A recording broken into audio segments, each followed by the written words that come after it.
fellow Americans, I come before you tonight as a candidate for the vice presidency and as a man whose honesty and integrity has been questioned. Now, the usual political thing to do when charges are made against you is to either ignore them or to deny them without giving details. I believe we've had enough of that in the United States, particularly with the present administration in Washington, D.C. To me, the office of the Vice Presidency of the United States is a great office, and I feel that the people have got to have confidence in the integrity of the men who run for that office and who might obtain it. I have a theory, too, that the best and only answer to a smear or to an honest misunderstanding of the facts is to tell the truth. And that's why I'm here tonight. I want to tell you my side of the case. I'm sure that you have read the charge and you've heard it, that I, Senator Nixon, took $18,000 from a group of my supporters. Now, was that wrong? And let me say that it was wrong. I'm saying, incidentally, that it was wrong, not just illegal, because it isn't a question of whether it was legal or illegal. That isn't enough. The question is, was it morally wrong? I say that it was morally wrong if any of that $18,000 went to Senator Nixon for my personal use. I say that it was morally wrong if it was secretly given and secretly handled. And I say that it was morally wrong if any of the contributors got special favors for the contributions that they made. And I'd like to tell you this evening that just an hour ago, we received an independent audit of this entire fund. I suggested to Governor Sherman Adams, who is the chief of staff of the Dwight Eisenhower campaign, that an independent audit and legal report be obtained. And I have that audit here in my hands. It's an audit made by the Price Waterhouse and Company firm, and the legal opinion by Gibson, Dunn & Crutcher, lawyers in Los Angeles, the biggest law firm, and incidentally, one of the best ones in Los Angeles. I'm proud to be able to report to you tonight that this audit and this legal opinion is being forwarded to General Eisenhower. And I'd like to read to you the opinion that was prepared by Gibson, Dunn & Crutcher and based on all the pertinent laws and statutes, together with the audit report prepared by the certified public accountants. Quote, "It is our conclusion that Senator Nixon did not obtain any financial gain from the collection and disbursement of the fund by Dana Smith, that Senator Nixon did not violate any federal or state law by reason of the operation of the fund, and that neither the portion of the fund paid by Dana Smith directly to third persons nor the portion paid to Senator Nixon to reimburse him for designated office expenses constituted income to the senator which was either reportable or taxable as income under applicable tax laws. Signed, Gibson, Dunn & Crutcher, by Elmo H. Conley." Now that, my friends, is not Nixon speaking, but that's an independent audit which was requested because I want the American people to know all the facts, and I'm not afraid of having independent people go in and check the facts. And that is exactly what they did.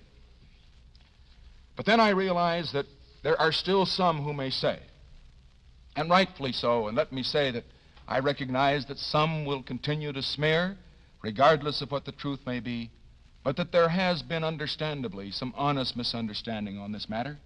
And there's some that will say, well, maybe you were able, Senator, to fake this thing. How can we believe what you say? After all, is there a possibility that maybe you got some sums in cash? Is there a possibility that you may have feathered your own nest? And so now what I am going to do, and incidentally, this is unprecedented in the history of American politics. I am going at this time to give to this television and radio audience a complete financial history. Everything I've earned, everything I've spent, everything I owe. And I want you to know the facts. I'll have to start early. I was born in 1913. Our family was one of modest circumstances, and most of my early life was spent in a store out in East Whittier. It was a grocery store, one of those family enterprises. The only reason we were able to make it go was because my mother and dad had 5 boys, and we all worked in the store. I worked my way through college and to a great extent through law school. And then in 1940, probably the best thing that ever happened to me happened. I married Pat, who's sitting over here. We had a rather difficult time after we were married, like so many of the young couples who may be listening to us. I practiced law. She continued to teach school. Then in 1942, I went into the service. Let me say that my service record was not a particularly unusual one. I went to the South Pacific. I guess I'm entitled to a couple of battle stars. I got a couple of letters of commendation, but I was just there when the bombs were falling. And then I returned to the United States, and in 1946, I ran for the Congress. When we came out of the war, Pat and I, Pat, during the war, had worked as a stenographer and in a bank and as an economist for a government agency. And when we came out, the total of our savings from both my law practice, her teaching, and all the time that I was in the war, the total for that entire period was just a little less than $10,000. Every cent of that, incidentally, was in government bonds. Well, that's where we start when I go into politics. Now, what have I earned since I went into politics? Well, here it is. I've jotted it down. Let me read the notes. First of all, I've had my salary as a congressman and as a senator. Second, I have received a total in this past 6 years of $1,600 from estates which were in my law firm at the time that I severed my connection with it. And incidentally, as I said before, I have not engaged in any legal practice and have not accepted any fees from business that came into the firm after I went into politics.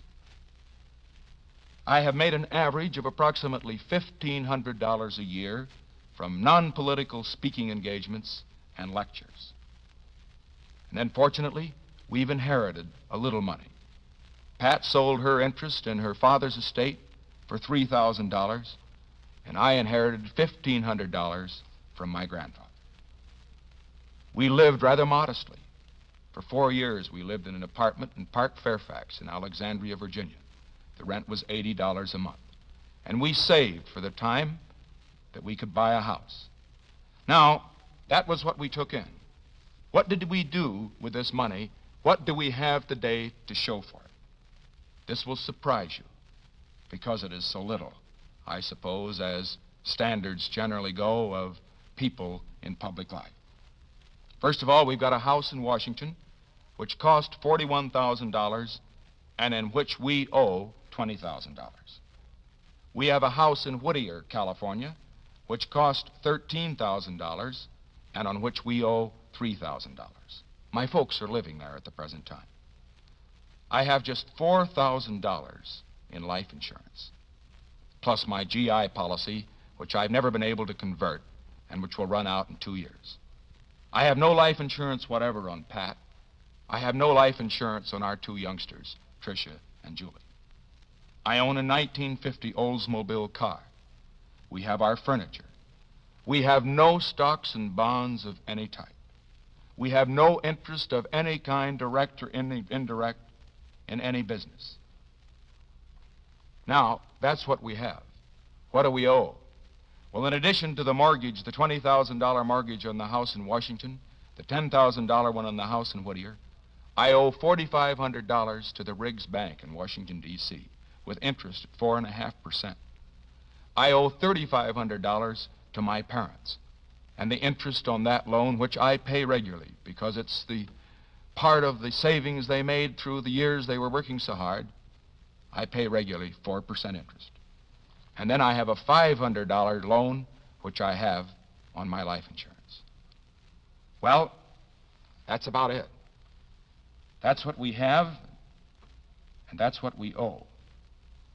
It isn't very much, but Pat and I have the satisfaction that every dime that we've got is honestly ours. I should say this, that Pat doesn't have a mink coat, but she does have a respectable Republican cloth coat.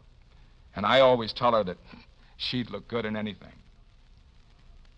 One other thing I probably should tell you, because if I don't, they'll probably be saying this about me, too. We did get something, a gift, after the election.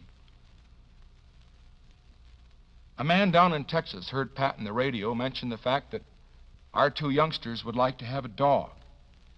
And believe it or not, the day before we left on this campaign trip, we got a message from the Union Station in Baltimore saying they had a package for us.